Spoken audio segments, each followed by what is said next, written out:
Let me take you back to the fall of 1983 to a small town called Clearwater, Florida, where the air carries the salt of Tampa Bay and the weight of something far darker.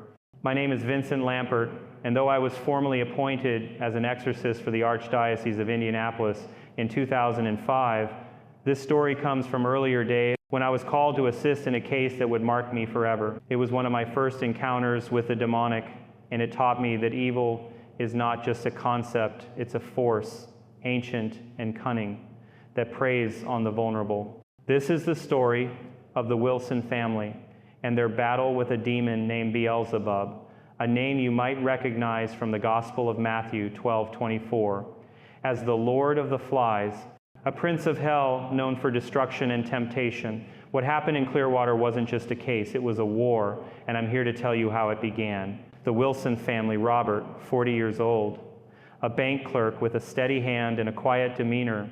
Susan, 38, a devoted mother who kept the family grounded.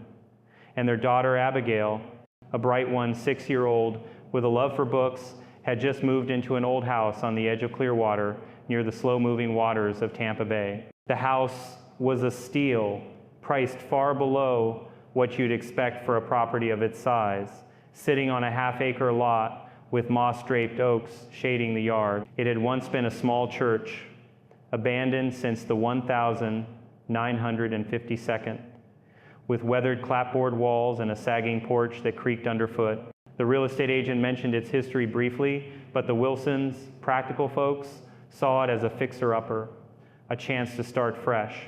They didn't know that the house's past was more than just peeling paint and dusty pews. It was a place where something unholy had taken root. From the moment they moved in, things felt off. Susan later told me the air inside the house was heavy, like breathing through a damp cloth.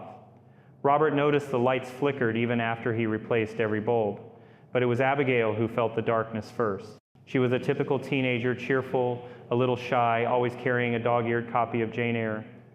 But within days of settling in, she changed. She stopped eating dinner with the family, locked herself in her room, and started muttering to herself. At first, Robert and Susan thought it was the stress of the move. Clearwater was a far cry from their old neighborhood in Jacksonville, and Abigail had left her friends behind. But then things took a turn that no one could explain. One night, around 2 a.m., Susan woke to the sound of Abigail's voice echoing through the house. She found her daughter standing in the backyard, barefoot in her nightgown, staring at the sky. Abigail's eyes were rolled back, showing only the whites, and her lips moved rapidly, spitting out words in a language Susan didn't recognize, guttural, sharp, like nothing human. Susan grabbed her shoulders, shaking her, but Abigail didn't respond. Instead, she froze, her head snapping toward her mother, and in a voice that was not her own, she whispered, "Beelzebub will return."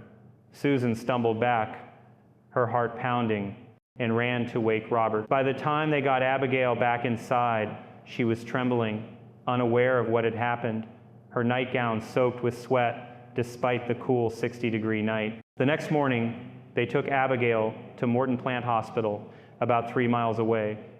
The doctors ran every test they could think of, blood work, CT scans, EEGs, but found nothing. No epilepsy, no brain lesions, no trace of drugs. The psychiatrist suggested it might be schizophrenia, but Abigail's symptoms didn't fit the profile. She was lucid most of the time, still the same girl who loved her literature classes, yet these episodes kept happening. She'd collapse without warning, her body rigid, or scream about a voice in her head that told her to do things, terrible things. Robert, a practical man, wanted answers from science. Susan, a devout Catholic, started to suspect something beyond the physical. That's when they reached out to St. Cecilia's Church, about a 10-minute drive from their home, and that's when I got the call. I was in my late 22nd then, still green, working under the guidance of Father David Sullivan, a 4 or 5-year-old priest who'd studied exorcism at the Vatican. David had seen things in Rome that most priests only read about, cases of possession that defied logic, where people spoke in tongues or levitated. He was cautious, skeptical even, trained to rule out every natural explanation before turning to the supernatural. When he called me, he sounded shaken, which was rare for a man who'd faced down demons before. "Vincent," he said, "this isn't just a troubled teenager. There's something in that house, and it's strong." I packed my bag, my Bible, a crucifix, a vial of holy water blessed by the bishop, and drove the 900 miles from Indianapolis to Clearwater, arriving at dusk on a Friday in early October. The sun was setting over Tampa Bay, painting the sky blood red, and as I pulled up to the Wilson house, I felt a chill that had nothing to do with the 70-degree evening. The house looked unassuming from the outside, but stepping inside was like crossing a threshold into another world. The air was thick, oppressive, and the smell of damp wood mixed with something sour, like rotting fruit. Robert greeted me at the door, his face pale, his hands trembling as he offered me coffee. Susan was upstairs with Abigail, who'd had another episode that morning. David was already there, his Roman collar slightly askew, a sign of the stress he was under. We sat in the living room, where an old wooden cross hung crookedly on the wall, a relic from the house's days as a church. Robert told me about Abigail's episodes, each worse than the last. She'd started scratching herself, leaving deep, bloody marks on her arms and legs. Once, she'd scrawled the word Beelzebub on her bedroom wall in red marker, though she swore she didn't remember doing it. Susan, her voice breaking, said Abigail had started cursing God, something their devout daughter would never do. I've always believed, as I later wrote, that the devil is an opportunist. He doesn't just attack at random, he looks for cracks in our lives, moments of weakness or despair. The Wilsons were a good family, but they were vulnerable. The move had strained their finances, Robert was working long hours, and Abigail was struggling to adjust.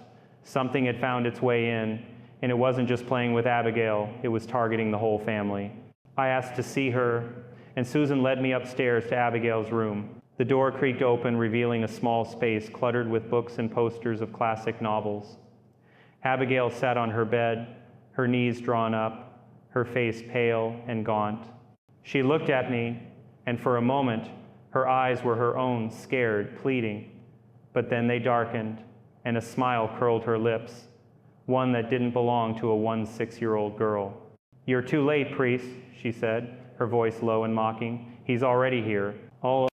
I faced evil many times since, from cases in South Africa to remote towns in Alaska, but that moment in Abigail's room was one of the first times I felt the weight of true malevolence. It wasn't just her words, it was the way the room seemed to pulse, the way the light from her bedside lamp flickered, casting shadows that moved on their own.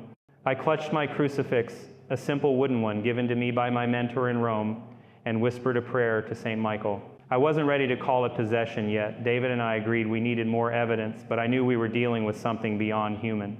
As I left the room, I heard Abigail laugh, a sound that echoed unnaturally, like it came from the walls themselves. That night, I stayed at St. Cecilia's Rectory, a modest brick building a few miles from the Wilson house.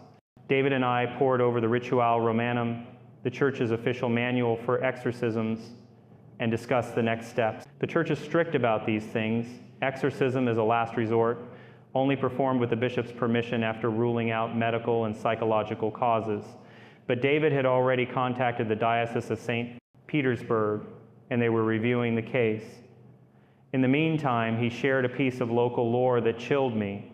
An elderly neighbor, Margaret Evans, a 60-year-old retired school teacher who lived 2 blocks away, had told him about the house's history. In 1949, a group calling themselves the Order of Light had used the church for a ritual, something dark and forbidden. They tried to summon Beelzebub, believing it would grant them power. The ritual went wrong, and a young woman named Laura Collins, just 20 years old, died under mysterious circumstances. The police called it a suicide, but the locals whispered that Laura had been possessed, her body a vessel for something that never left. I lay awake that night, the words of Margaret's story circling in my mind. Beelzebub wasn't just a name, it was a presence, one that had waited decades for a new host. Abigail was that host, and the house was its anchor.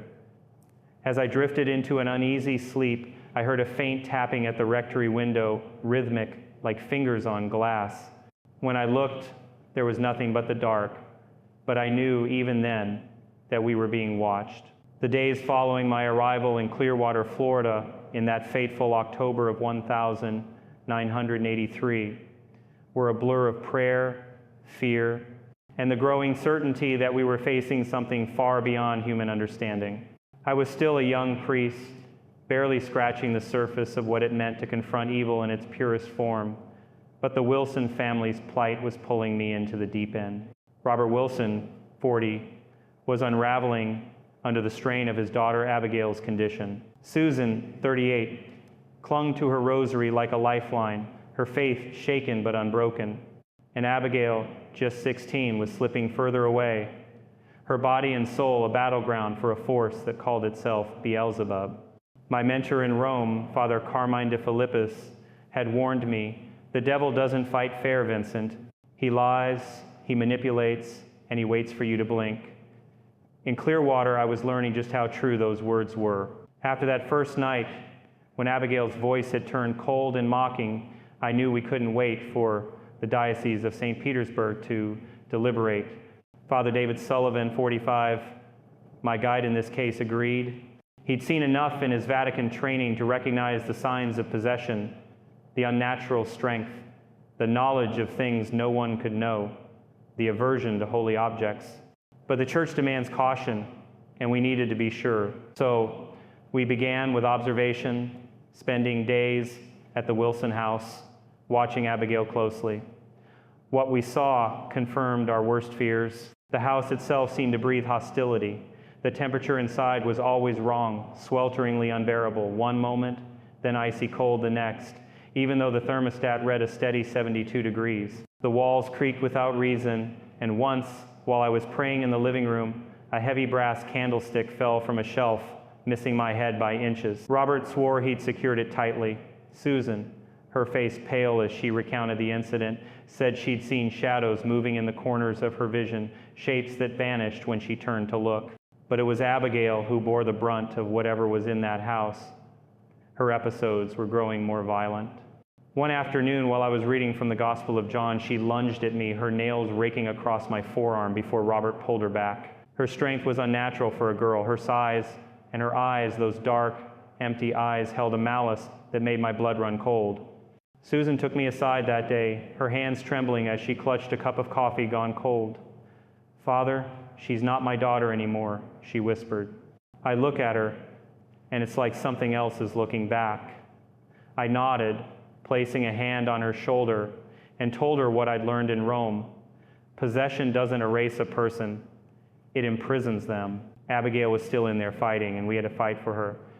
But privately, I was shaken. I'd read about Beelzebub in Scripture, a demon so powerful it was said to rival Satan himself.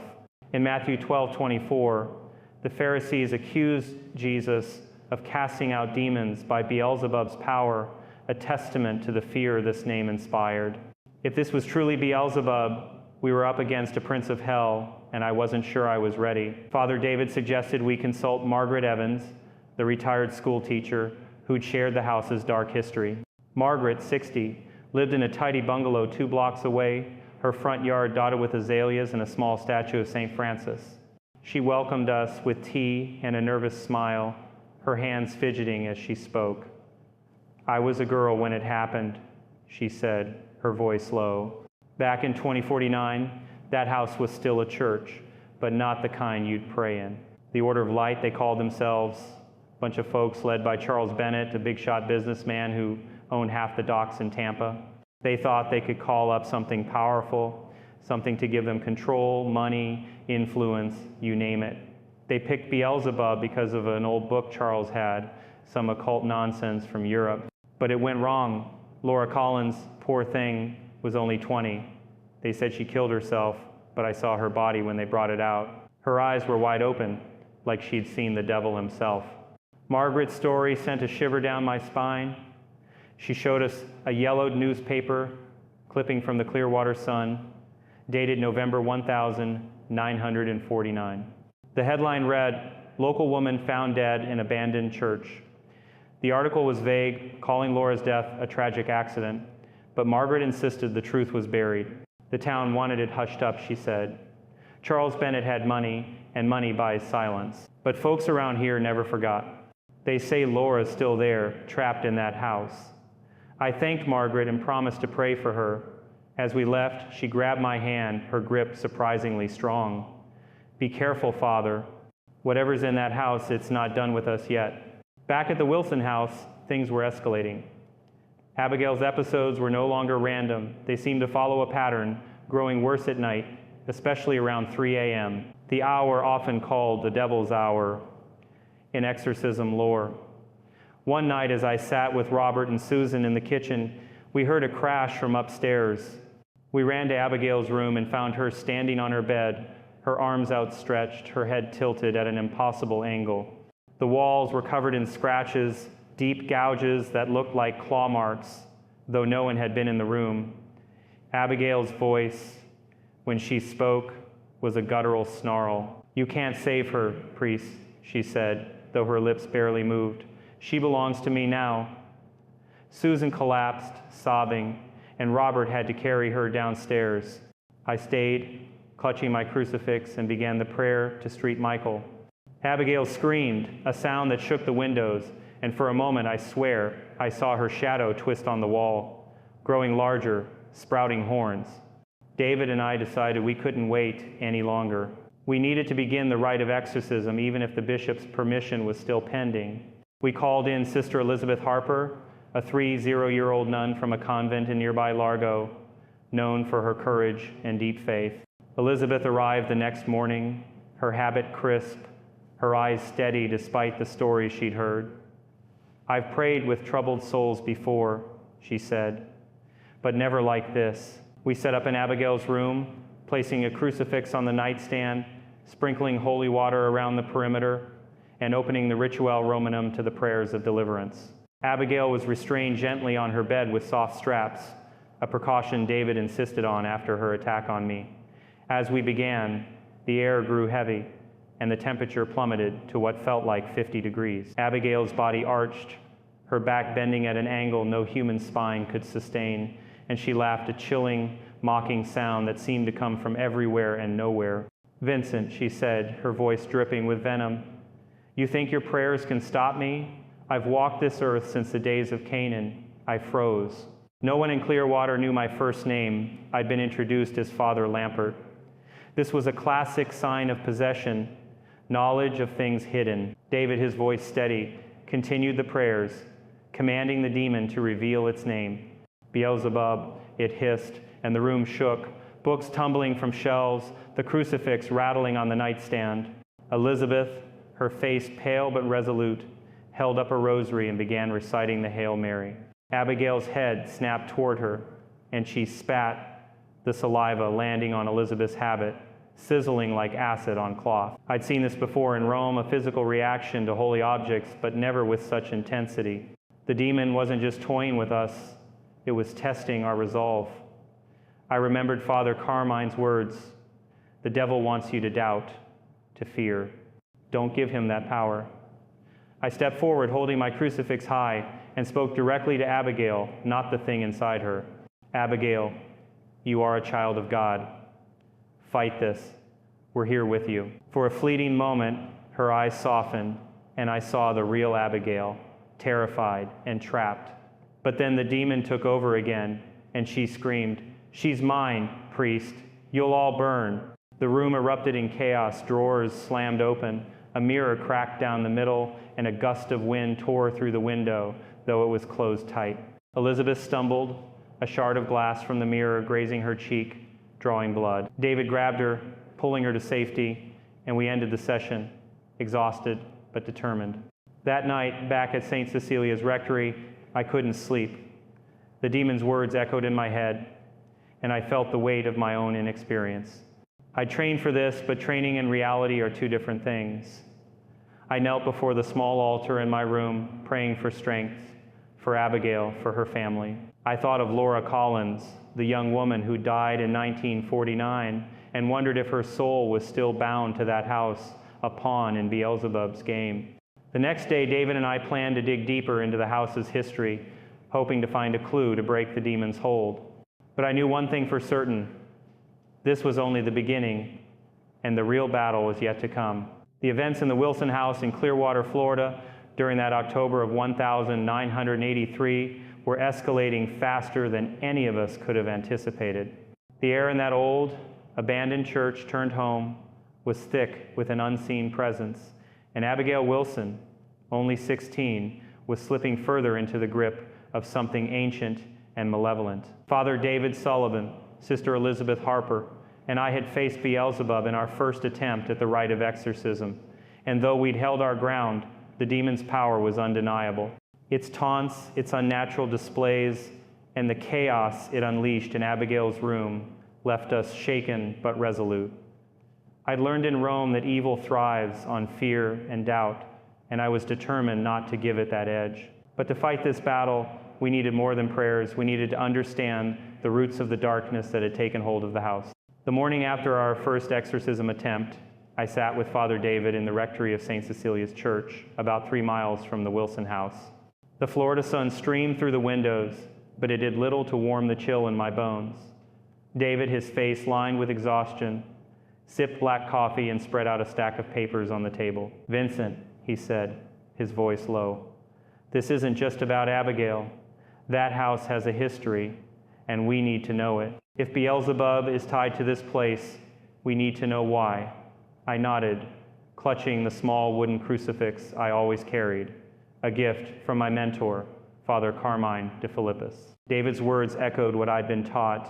A demon's hold often stems from a specific event, a sin or ritual that opens the door. The story Margaret Evans had shared about the 1949 ritual and Laura Collins' death was our starting point, but we needed more. We drove to the Clearwater Historical Society, a small brick building tucked away on a quiet street, about a 15-minute drive from the church. The librarian, Mrs. Clara Thompson, 55, greeted us with a skeptical look when we asked about records from the late 1942. "Most folks don't come digging for that kind of history," she said, adjusting her glasses. "But I remember the stories about that old church. Nothing good ever came from it." She led us to a dusty archive room where we spent hours poring over microfilm and faded documents. What we found painted a grim picture. The house, originally St. Luke's Chapel, had been a place of worship until the 1942, when it fell into disuse. In 1949, Charles Bennett, a 5-year-old businessman with a reputation for dabbling in the occult, had rented the property for what he claimed was a private religious gathering. The records were vague, but a police report from the 10th of November, 1949, confirmed Laura Collins' death. The official cause was listed as suicide by hanging, but a handwritten note from the coroner mentioned unusual markings on her body, symbols that matched no known language. Clara, who'd lived in Clearwater her whole life, leaned in as we read. "My uncle was a deputy back then," she whispered. "He said they found Laura in the basement, not the sanctuary. The rope wasn't even tied right, like she couldn't have done it herself. And those symbols, they were carved into the floor, too." She hesitated, then added, "Charles Bennett paid off the police to keep it quiet. He left town right after, and no one's seen him since." I exchanged a glance with David. The basement, that was new information, and it sent a jolt through me. If the ritual had taken place there, it might explain why the house felt like a spiritual prison. Back at the Wilson house, the atmosphere was worse than ever. Robert met us at the door, his eyes bloodshot from lack of sleep. "She's getting worse, Fathers," he said, his voice cracking. "She won't eat, and last night she burned herself." He led us upstairs, where Susan was sitting by Abigail's bed, her face streaked with tears. Abigail lay under a thin blanket, her arms bandaged. Susan lifted the blanket to show us the wound's red, blistered marks in the shape of crosses, as if branded into her skin. "She did it with a candle," Susan said, her voice barely audible. She was laughing, but it wasn't her laugh. I felt a surge of anger, not at Abigail, but at the thing tormenting her. I've always said, as I later wrote, that the devil is a liar who seeks to isolate and destroy. Beelzebub was doing just that, breaking this family apart piece by piece. David and I decided to inspect the basement, guided by Clara's story. The entrance was a narrow wooden door under the staircase, locked with a rusty padlock that Robert broke open with a crowbar. The stairs creaked as we descended, the air growing colder with each step, dropping to what felt like 45 degrees. The basement was a cavernous space, about 30 feet by 20, with damp concrete walls and a dirt floor. The smell was overpowering mold mixed with something metallic, like old blood. Using a flashlight, we found what Clara had described. A series of symbols carved into the dirt, partially covered by years of dust. They formed a circle with a 5-pointed star at its center and strange angular runes that looked ancient. David, who'd studied occult symbols in Rome, recognized them immediately. "This is a summoning circle," he said, his voice tight. "It's old, maybe centuries old, but it's tied to Beelzebub. The Order of Light didn't create this, they reactivated it." The discovery hit us hard. Whatever Charles Bennett and his group had done in 1949 hadn't just invited Beelzebub, it had bound him to this place. Laura Collins' death was no accident. She'd been a sacrifice, intentional or not, and her soul might still be trapped here, a tether for the demon's power. I sprinkled holy water over the symbols, reciting the prayer of St. Benedict, but the air seemed to resist, growing heavier, pressing against my chest. David clutched his rosary, his lips moving silently. We both felt it, a presence watching us, not just from the shadows, but from within the very walls. That night, back at the house, things took a darker turn. Susan called us in a panic around 11 p.m. We arrived to find the family in chaos. Robert was in the living room, his face bruised, clutching a kitchen knife. "She attacked me," he said, pointing upstairs. "Abigail, she's not herself." Susan was sobbing, her hands wrapped in a bloody towel. She tried to restrain Abigail, who'd grabbed a shard of broken glass from a picture frame and slashed her mother's palms. We found Abigail in the hallway, crouched like an animal, her eyes glinting in the dim light. "You found my circle," she said, her voice a low growl that wasn't hers. "But you're too late. This house is mine." She lunged at David, knocking him against the wall with a force that cracked the plaster. I grabbed her arms, praying aloud, and she went limp, collapsing into a heap, her breathing shallow. We moved Abigail to her bed, where Elizabeth, who joined us despite her injury from the previous session, began praying over her. The demon's words haunted me. "This house is mine." It wasn't just Abigail, it was the entire property, a stronghold for Beelzebub. I remembered Father Carmine's advice. A demon's power is tied to its lies. Find the truth, and you weaken it. The truth was in the basement, in those symbols, in Laura Collins' death. We needed to know more about the Order of Light and what they'd unleashed. David suggested we contact Father James Alvarez, a seasoned exorcist from Miami, about 250 miles away, who dealt with cases involving occult rituals. I agreed, but I also knew we couldn't wait. Abigail's condition was deteriorating. She hadn't eaten in days. Her body was covered in those strange burns, and her voice was rarely her own anymore.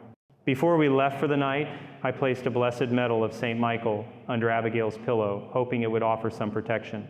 As we stepped outside, the air felt lighter, but the weight of what we'd seen lingered. I looked back at the house, its silhouette stark against the moonlit sky, and saw a flicker in an upstairs window, a shadow that moved too quickly to be human. I knew then that Beelzebub wasn't just fighting for Abigail, it was fighting to keep its hold on this place, and we were running out of time. By mid-October 1983, the Wilson house in Clearwater, Florida, had become a battlefield where the lines between the natural and supernatural blurred. Abigail Wilson, just 16, was no longer the bright, book-loving girl her parents knew.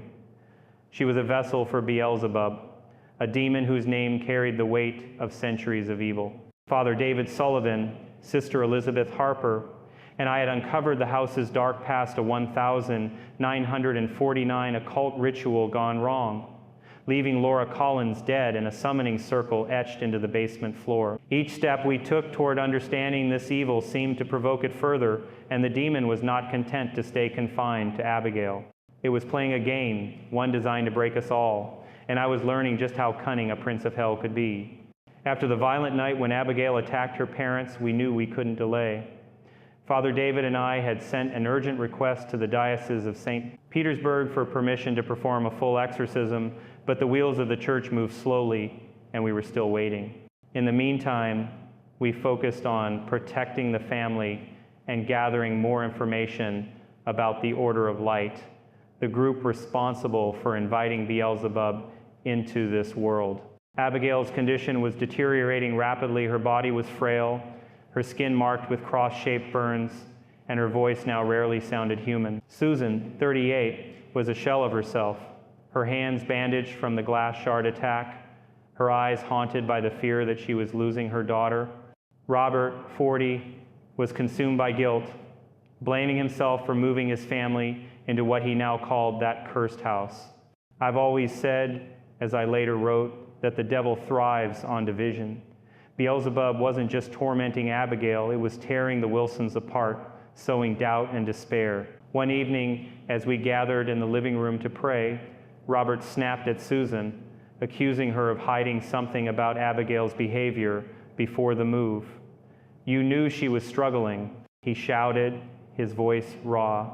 Susan, tears streaming down her face, denied it, saying she'd only noticed Abigail's moodiness after they arrived in Clearwater. The argument escalated until Elizabeth, her calm presence, a godsend, stepped in, urging them to focus on their love for Abigail. I watched, my heart heavy, knowing the demon was orchestrating this discord, feeding on their pain.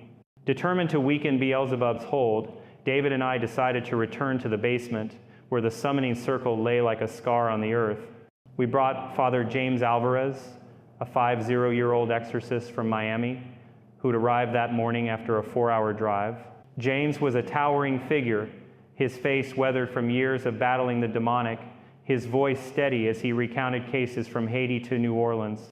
"This isn't just possession," he said, examining the runes we'd uncovered. "This is a binding. The Order of Light didn't just summon Beelzebub, they anchored it here, and Laura Cullen's death sealed the pact." His words confirmed our fears.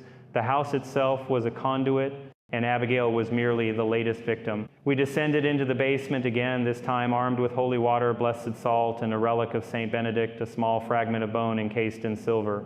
The air was colder than before, hovering around 40 degrees, and the metallic stench was stronger, like blood mixed with sulfur. James traced the circle with his finger, careful not to touch the runes. "These symbols are Canaanite," he said, his voice low. "They predate Christianity, tied to ancient rituals of sacrifice. Whoever carved this knew what they were doing." As he spoke, the ground seemed to hum, a low vibration that made my teeth ache. I sprinkled blessed salt over the circle, reciting the prayer of exorcism, but the air grew thick, and my words felt muffled, as if spoken underwater. Suddenly, a loud crack echoed through the basement, and a chunk of concrete fell from the ceiling, narrowly missing Elizabeth. She stumbled, her rosary slipping from her hands, and James caught her, his eyes scanning the darkness. "It knows we're here," he said. "It's angry." We retreated upstairs, shaken but determined to press on. That night, we met with Margaret Evans again, the retired school teacher who'd first told us about the 1,949 ritual. Margaret, now visibly nervous, invited us into her home, where a small crucifix hung above her fireplace. "There's something I didn't tell you," she admitted, her hands twisting a handkerchief. "My cousin Thomas was part of the Order of Light. He was only 18, impressionable, roped in by Charles Bennett's promises of power. After Laura died, Thomas changed. He said the group had used an old book, something called the Liber Tenebris, stolen from a collector in London.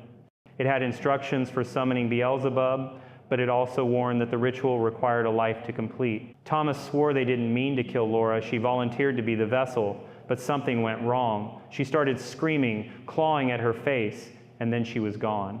Margaret's story gave us a new lead, the Liber Tenebris. If we could find it, or at least learn its contents, we might understand how to break the binding. I contacted a colleague in Rome, Father Antonio Rossi, an expert in occult texts, who promised to search Vatican archives for any mention of the book. But time was against us. Abigail's episodes were now constant. She hadn't spoken in her own voice for days, and her body was wasting away, her weight dropping to under 90 pounds. Susan refused to leave her side, sleeping on a cot in Abigail's room, whispering prayers through the night. Robert, meanwhile, was spiraling. He'd begun drinking a bottle of whiskey appearing on the kitchen counter, and he confessed to me that he'd been hearing whispers in his dreams, urging him to let Abigail go. The demon's influence was spreading, and I felt it too. One night, as I prayed alone in the rectory, my Bible fell open to Revelation 9:11, where Abaddon, the angel of the abyss, is named. The page seemed to glow, and for a moment, I heard a voice not audible, but in my mind mocking me, "You're weak, Vincent. You'll fail her." I gripped my crucifix, rebuking the voice, but it left me shaken. I've always taught that the devil attacks our vulnerabilities, and mine was my youth, my fear of being unequal to the task. I called Father James, who reminded me, "The devil lies, Vincent. Your strength is in Christ, not yourself." The next day, we prepared for another session with Abigail. This time, we moved her to the living room, where we set up a makeshift altar with a crucifix, candles, and a statue of the Virgin Mary. Elizabeth blessed the room with holy water, her hands steady despite the cut on her cheek from the last encounter. As we began the prayers, Abigail's body convulsed, her limbs twisting at unnatural angles. "You think you can undo my work?" the demon snarled through her, its voice a guttural rasp. "This girl is mine, and so is this house." It spoke in Latin, a language Abigail had never studied, cursing the Trinity and mocking our efforts. James, undeterred, held up the St. Benedict relic and commanded, "In the name of Christ, reveal your purpose." The demon laughed, a sound that made the candles flicker, and said, "I was called to rule, and I will not leave until this land is ash." The session lasted 3 hours, leaving us drained. Abigail's body relaxed, but her eyes remained vacant, and she didn't speak. As we stepped outside to regroup, Robert pulled me aside, his face ashen. "Father, I found something," he said, handing me a small, tarnished locket he'd discovered in the attic. Inside was a faded photograph of a young woman, Laura Collins, according to a name etched on the back. The locket felt heavy, unnaturally cold, and when I held it, a wave of nausea hit me. I realized then that Laura's spirit might be the key, not just a victim, but a link in the chain binding Beelzebub to this place.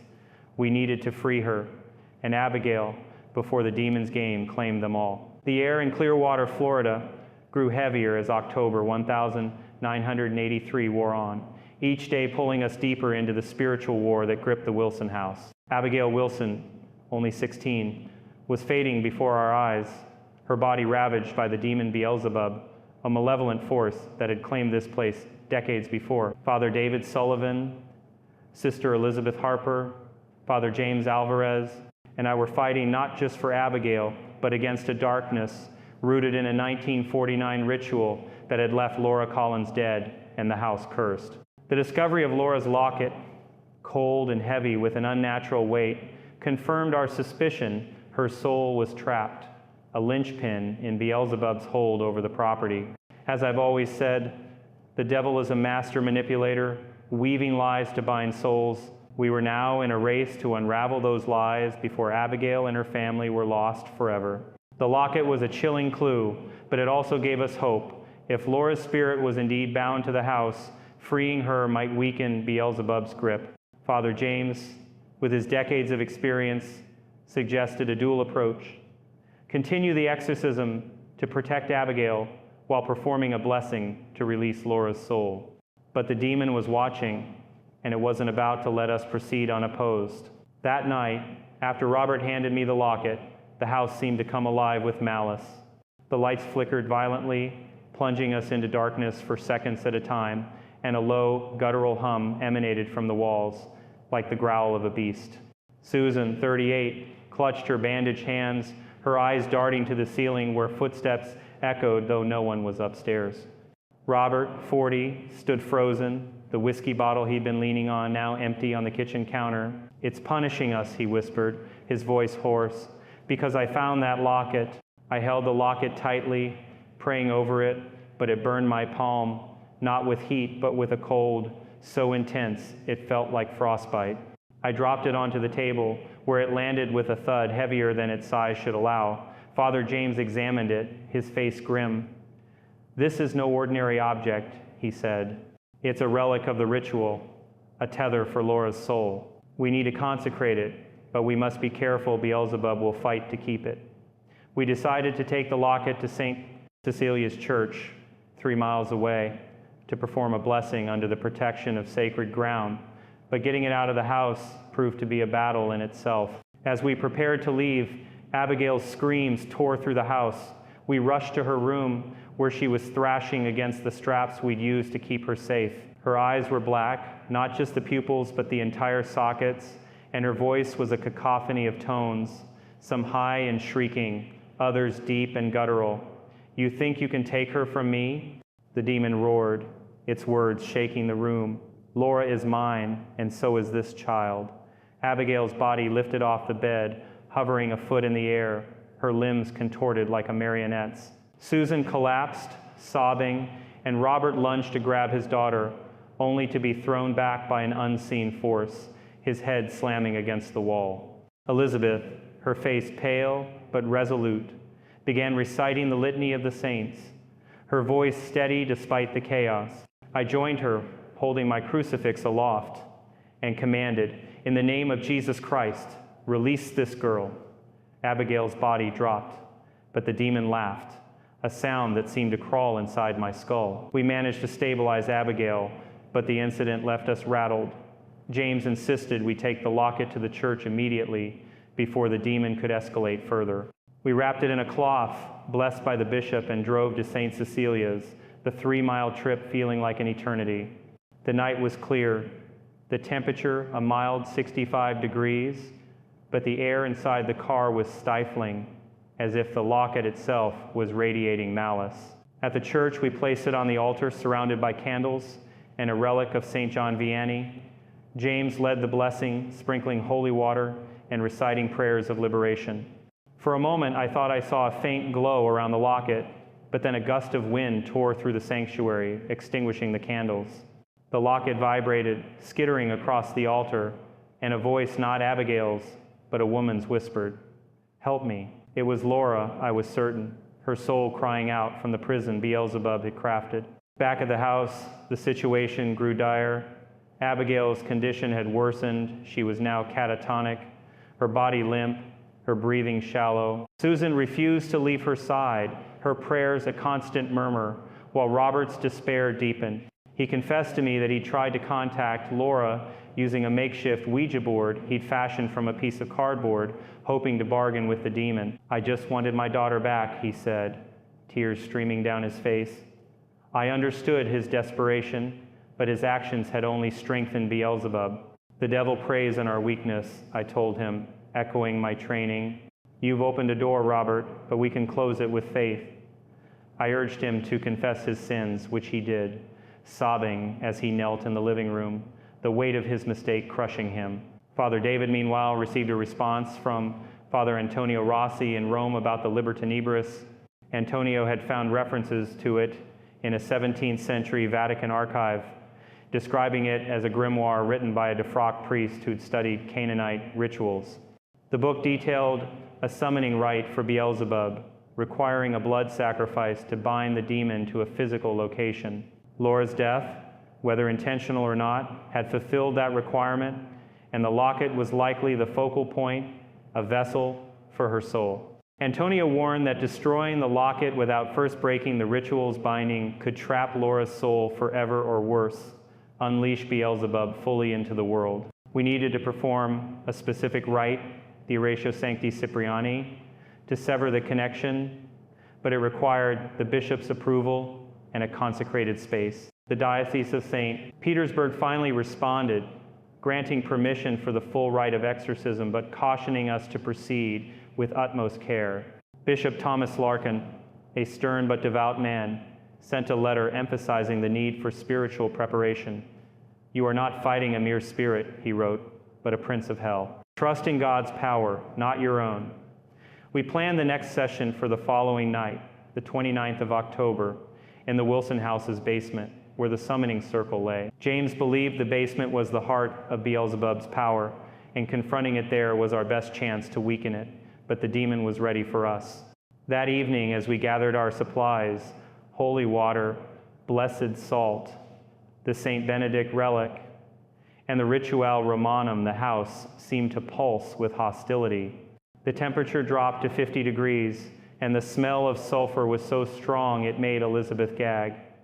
We found Abigail in the kitchen, standing motionless, a knife in her hand. Susan screamed, but Abigail didn't move, her eyes fixed on the locket which we'd brought back from the church. "You can't have it," she said, her voice a chilling blend of her own and the demon's. Before we could react, she slashed her own arm, blood dripping onto the floor, where it seemed to hiss and evaporate. James grabbed the knife, and I restrained Abigail, praying fervently.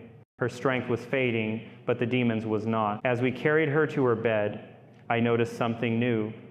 The burns on her skin were forming a pattern, not just crosses, but a series of runes, identical to those in the basement. James confirmed it.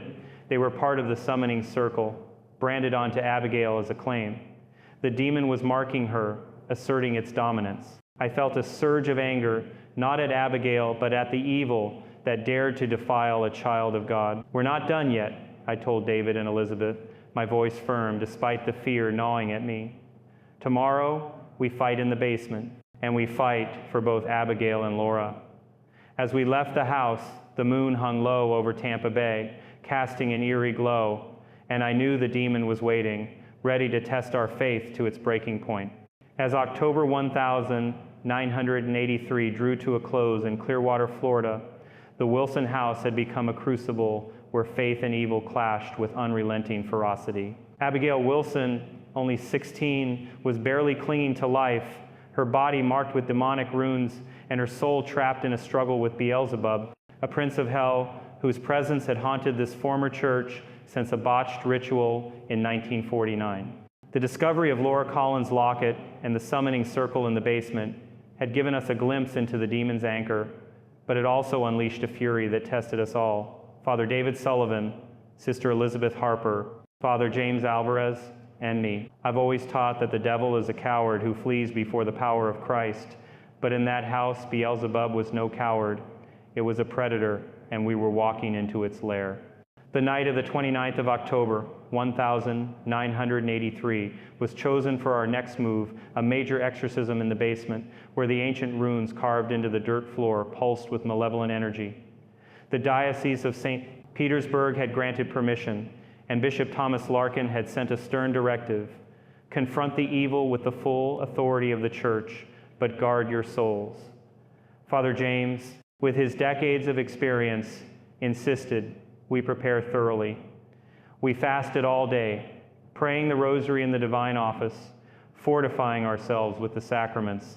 Elizabeth, her cheek still bandaged from the mirror shard, spent hours in silent adoration before the Blessed Sacrament at St. Cecilia's Church, 3 miles away. David, his face etched with determination, reviewed the Oratio Sancti Cypriani, a rare prayer for breaking demonic bindings, which we'd need to free Laura's soul and weaken Beelzebub's hold. We arrived at the Wilson house at dusk, the sky over Tampa Bay streaked with crimson, the temperature a chilly 62 degrees. Susan, 38, met us at the door, her eyes red from crying. Robert, 40, stood behind her, his hands trembling, the guilt of his Ouija board mistake weighing heavily. Abigail was in her room, restrained on her bed, her body frail and covered in those eerie, rune-like burns. Susan whispered, "She hasn't spoken since last night, but I hear things, whispers, all around her." I nodded, placing a hand on her shoulder. "Stay strong, Susan. We're fighting for her and for Laura." Robert, his voice breaking, added, "Whatever it takes, fathers, save my girl." Their faith, battered but unbroken, gave me strength, reminding me why I'd answered this call, despite my inexperience. We descended into the basement carrying our tools, the Ritual Romanum, holy water, blessed salt, the St. Benedict relic, and Laura's locket, now wrapped in a cloth blessed by the bishop. The basement was darker than before, the air thick with a sulfurous stench that stung our eyes. The temperature felt closer to 40 degrees, though the thermometer read 65. The summoning circle, partially covered by our previous scattering of blessed salt, seemed to glow faintly, its runes sharper, as if freshly carved. James traced a protective circle around us with holy water, his voice steady as he recited Psalm 91. You will not fear the terror of the night, nor the arrow that flies by day. Elizabeth held the St. John Vianney relic, her prayers a soft counterpoint to the oppressive silence. David and I prepared the altar, a folding table draped with a white cloth, bearing a crucifix, candles, and the locket. We brought Abigail downstairs, carried gently by Robert. Her body was limp, her eyes half open, but the moment we crossed the basement threshold, she stiffened, her head snapping back. You dare bring me here? The demon growled, its voice a chorus of discordant tones. This is my sanctuary. The candles flickered, and the air grew so heavy it felt like breathing through wet cotton. We laid Abigail on a cot in the center of our protective circle, securing her with straps for her safety. James began the rite of exorcism, his voice booming. In the name of Jesus Christ, I command you, unclean spirit, to name yourself. The response was immediate, a scream that shook the walls, followed by a chilling laugh. Beelzebub, prince of filth, lord of this place. It roared, and Abigail's body arched violently, her wrists straining against the straps. The demon's taunts grew personal. It turned to me, its voice dripping with mockery. Vincent, you're a boy playing at war. Your faith is weak, your heart full of doubt. I felt a stab of fear. How did it know my inner struggles? But I remembered Father Carmine's words. The devil knows your fears, but not your soul. Trust in Christ. I held my crucifix high, reciting the creed, and the demon hissed, Abigail's body convulsing. Elizabeth stepped forward, placing the St. John Vianney relic on Abigail's chest, but it burned her skin, leaving a red welt. The locket, still on the altar, began to vibrate, and a woman's voice, Laura's, cried out, "Free me!" The sound was faint, anguished, and it pierced my heart.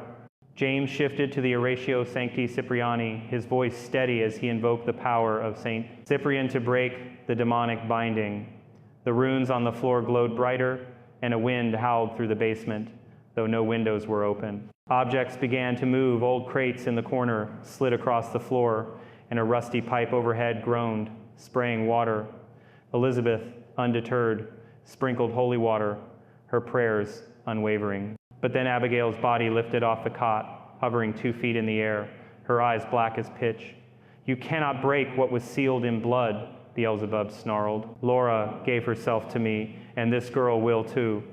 David, his face pale, grabbed the locket and held it aloft, commanding, in the name of the Blessed Virgin, release Laura's soul. The locket grew scalding hot, forcing him to drop it, and a crack split the concrete wall, dust raining down. The demon was fighting back with everything it had. Abigail's body twisted, her limbs bending at unnatural angles, and she spoke in tongues, Latin, Aramaic, and something older, guttural, that James later identified as a Canaanite dialect. The temperature plummeted to what felt like 35 degrees, our breath visible in the air. I stepped forward, my heart pounding, and placed my crucifix on Abigail's forehead, praying, Lord, deliver this child from evil. Her scream was deafening, and a force threw me back, my shoulder slamming into the wall. Elizabeth caught me, her hands steady despite the chaos, and whispered, keep going, Father. She needs you. I nodded, ignoring the pain, and rejoined James and David, our voices uniting in the exorcism prayers. For hours, we battled, the demon alternating between rage and mockery. It recounted sins from our past, James' struggles with anger, David's moments of doubt, even my fear of failure as a young priest. It was trying to break us, to make us question our calling. But we held firm, fortified by the sacraments and the prayers of the church. Around midnight, a shift occurred. Abigail's body slumped, and for a moment, her eyes cleared, her voice weak but her own. Help me, Father, she whispered. Tears stung my eyes, but the demon surged back, its laugh echoing. She's weak, and you're weaker, it taunted. We pressed on, James leading the Oratio Sancti Cypriani again, and the locket glowed faintly, Laura's voice crying out once more. "Free me," up cried. As dawn approached, exhausted but resolute, we felt a subtle change. The air lightened, the runes dimmed, and Abigail's convulsions slowed. We hadn't won, not yet, but we'd wounded Beelzebub. We ended the session carrying Abigail upstairs to rest. Susan and Robert, who'd been praying in the living room, rushed to her side, their faces a mix of hope and fear. The locket, still warm, sat on the altar, and I knew our next step was to destroy its hold over Laura's soul. But the demon's words lingered, sealed in blood. We were close, but the final battle loomed, and I sensed Beelzebub was saving its worst for last. The night of the 29th of October, 1983, had left us battered but unyielding in our fight for Abigail Wilson's soul in Clearwater, Florida. The basement of the old church-turned house, where Beelzebub's summoning circle lay etched in the dirt, had become a crucible of spiritual warfare. Abigail, just 16, was a shadow of herself, her body frail and marked with demonic runes, her spirit locked in a battle with the Prince of Hell. Father David Sullivan, Sister Elizabeth Harper, Father James Alvarez, and I had pushed the demon back, but its grip on the house and on Laura Collins' trapped soul remained strong. The locket we'd found, a relic of the 1949 ritual that had claimed Laura's life, was both a clue and a weapon, pulsing with an unnatural energy. As I've always said, the devil's power is in deception, but God's truth is stronger. We were closing in on that truth, but the cost was mounting, and the eve of Halloween loomed like a storm on the horizon. The morning of the 30th of October was oppressively still, the air over Tampa Bay thick with humidity despite a cool 60-degree temperature. We gathered at St. Cecilia's Church, 3 miles from the Wilson house, to regroup and pray. Susan, 38, had barely slept, her hands still bandaged from Abigail's attack, her face etched with exhaustion. Robert, 40, was a man on the edge, his eyes hollow from guilt over his Ouija board mistake, which had strengthened Beelzebub's hold. "I just want my daughter back," he said, his voice breaking as he clutched a photo of Abigail from happier days, smiling at a beach picnic.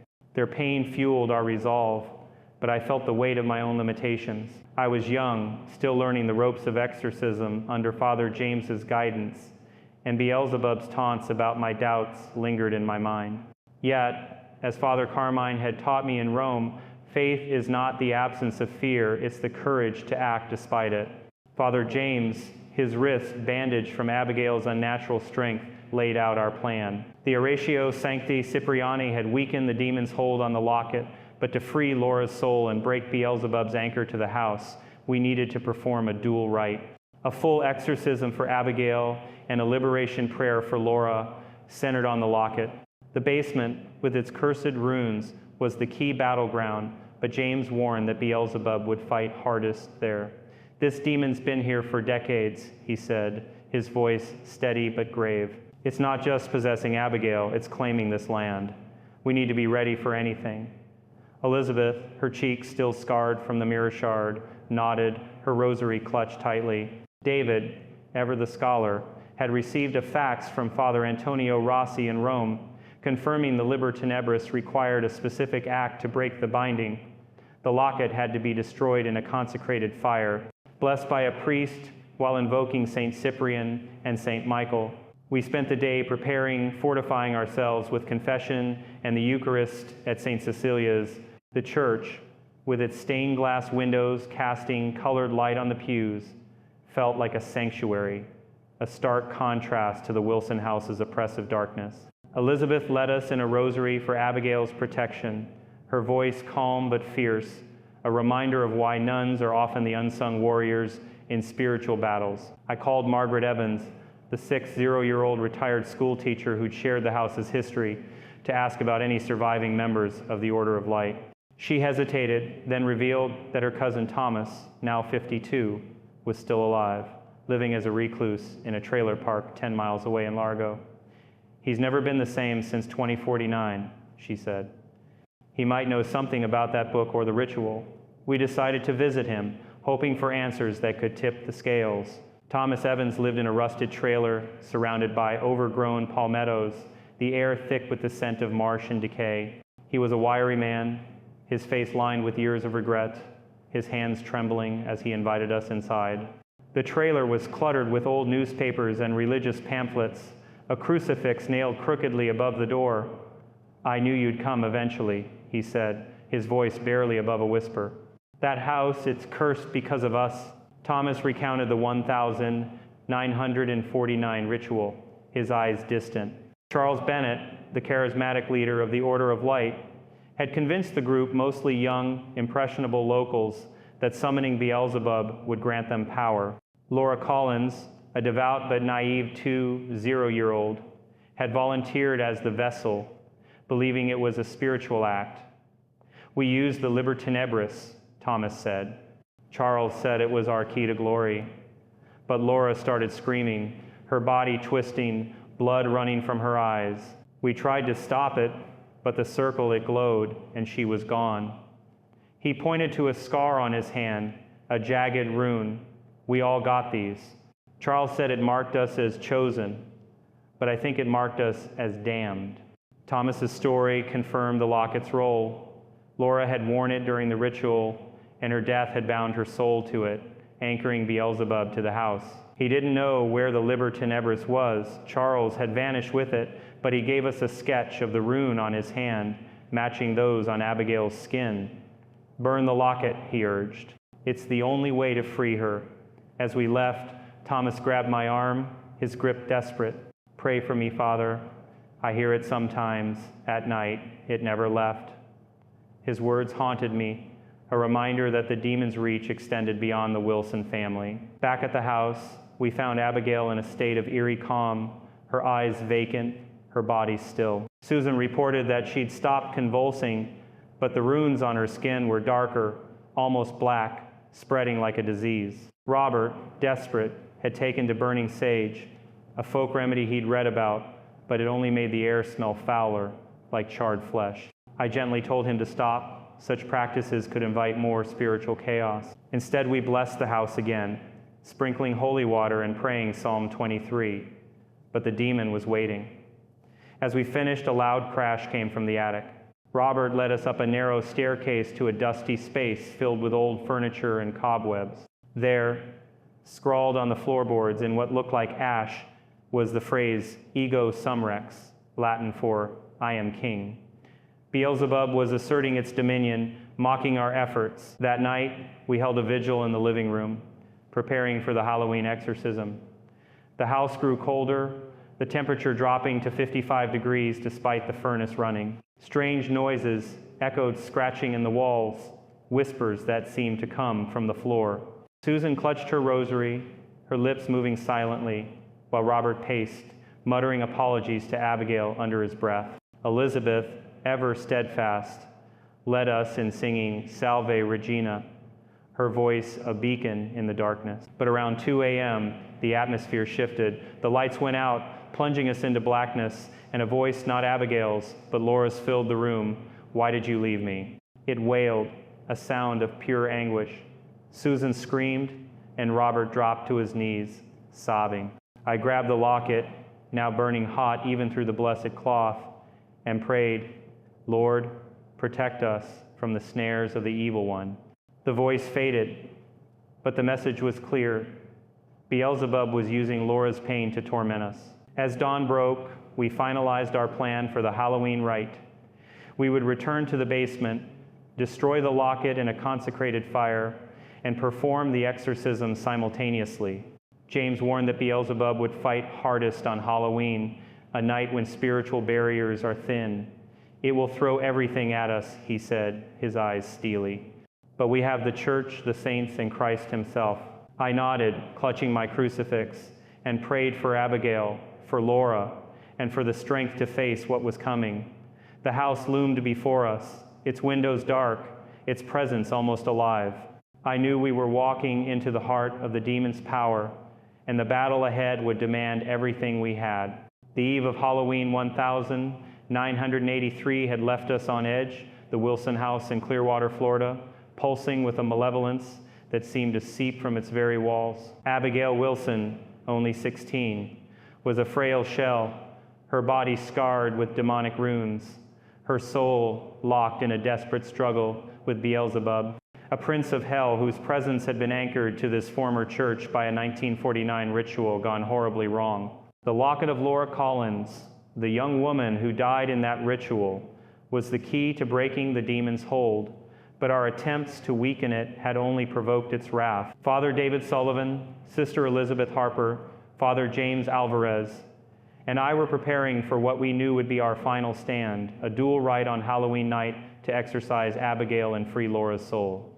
As I've always said, the devil is a liar, but Christ is the truth, and truth will prevail. That night, we would test that belief to its limits. The 31st of October, 1983, dawn gray and oppressive, the sky over Tampa Bay heavy with clouds, the air a damp 58 degrees. We spent the day at St. Cecilia's Church 3 miles from the Wilson house, fortifying ourselves with prayer and the sacraments. Susan, 38, joined us, her bandaged hands trembling as she received communion, her eyes fixed on the crucifix above the altar. Robert, 40, stayed behind, unwilling to leave Abigail, though his guilt over the Ouija board incident had driven him to a breaking point. "I'll do anything to save her," he told me, his voice raw. I urged him to trust in God, but his eyes betrayed a man haunted by his own mistakes. Elizabeth, her cheeks still scarred, led us in a litany of Loreto, her voice a steady anchor. Father James, his wrist still bandaged, reviewed the Oratio Sancti Cipriani in the rite of exorcism, his face set with the resolve of a man who'd faced demons across continents. We arrived at the house at dusk, the sun sinking behind the oaks, casting long shadows across the half-acre lot. The house seemed to loom larger, its clapboard walls darker, as if absorbing the fading light. Inside, the air was frigid, hovering around 50 degrees, and the sulfurous stench was overpowering, like a fire that wouldn't die. Abigail lay in the living room, moved there for safety, her body restrained on a cot, her breathing shallow. The runes on her skin were now a deep, inky black, forming a pattern that matched the summoning circle in the basement. Susan knelt beside her, whispering prayers, while Robert stood guard, a rosary clutched in his shaking hands. I could feel Beelzebub's presence, not just in Abigail, but in the house itself, a living, breathing entity that resented our intrusion.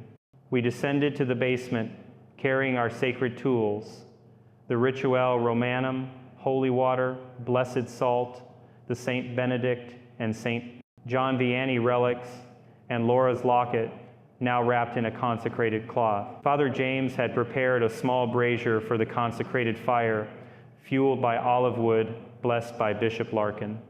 The basement was darker than ever, the runes glowing faintly, as if mocking our efforts. The temperature felt closer to 40 degrees, our breath visible in the dim light of our lanterns. We set up a new altar near the summoning circle, placing the locket at its center, flanked by a crucifix and candles that flickered despite the still air. Elizabeth sprinkled holy water, her prayers a soft chant, while David blessed the space with incense, its smoke curling unnaturally toward the ceiling. We brought Abigail down, her body light as a child's, her eyes vacant but twitching, as if the demon was watching through her. As we laid her within our protective circle, the basement seemed to pulse, the runes flaring brighter. James began the rite of exorcism, his voice commanding, "In the name of Jesus Christ, I command you, unclean spirit, to depart." Abigail's body convulsed, her head snapping back, and Beelzebub's voice roared, "You cannot break my claim. This land is mine." The air grew heavy, pressing against our chests, and the brazier's flames dimmed, as if starved of oxygen. I held the St. Benedict relic, praying, "Lord, protect your servants from the snares of the evil one." Elizabeth, standing firm, placed the St. John Vianney relic on Abigail's chest, but it burned her skin, leaving a cross-shaped mark. The demon fought back with terrifying force. Abigail's body lifted off the cot, hovering 3 feet in the air, her limbs twisting like a broken doll's. "You think your relics can stop me?" Beelzebub snarled, its voice a cacophony of rage. I am older than your Christ. Objects flew, rusted tools, chunks of concrete, even the altar candles narrowly missing us. David, his face pale, held the locket and began the Oratio Sancti Cypriani, invoking St. Cyprian to break the binding. The locket glowed red hot, and Laura's voice cried out, "Release me!" The sound was heart-wrenching, a plea from a soul trapped for decades. I joined James in the exorcism prayers, commanding Beelzebub to name itself fully. I am Beelzebub, Lord of filth, Prince of the abyss, it roared, and the basement shook, cracks splitting the walls, dust raining down. The battle raged for hours, the demon alternating between mockery and violence. It spoke in tongues, Latin, Aramaic, Canaanite, revealing secrets about each of us. To James, it whispered of a case in Haiti where he'd lost a soul to despair. To David, it mocked his scholarly pride. To me, it taunted my youth, calling me a boy in a man's fight. But we held fast, our voices united in the creed and the prayer to St. Michael. Elizabeth, her strength unwavering, led a Hail Mary. And for a moment, Abigail's eyes flickered, her own voice breaking through. I'm scared, Father. Tears stung my eyes. But the demon surged back, its laugh shaking the floor. At midnight, the turning point came. James, his voice hoarse but resolute, placed the locket in the brazier, the consecrated fire flaring as he recited the Oratio Sancti Cypriani. The locket melted, its metal hissing, and Laura's voice screamed, not in pain but in relief. Thank you. The runes on the floor dimmed, and Abigail's body slumped, her levitation ending. Beelzebub roared, "You've taken nothing. I will return." But its voice was weak or strained. I stepped forward, crucifix in hand, and commanded, "In the name of Jesus Christ and the Blessed Virgin, depart from this child." A blinding light filled the basement, warm and pure, and Abigail collapsed, free at last. We carried her upstairs, her breathing steady, her eyes clear for the first time in weeks. Susan and Robert fell to their knees, sobbing as they held their daughter. The house felt lighter, the air less oppressive, but the victory was bittersweet.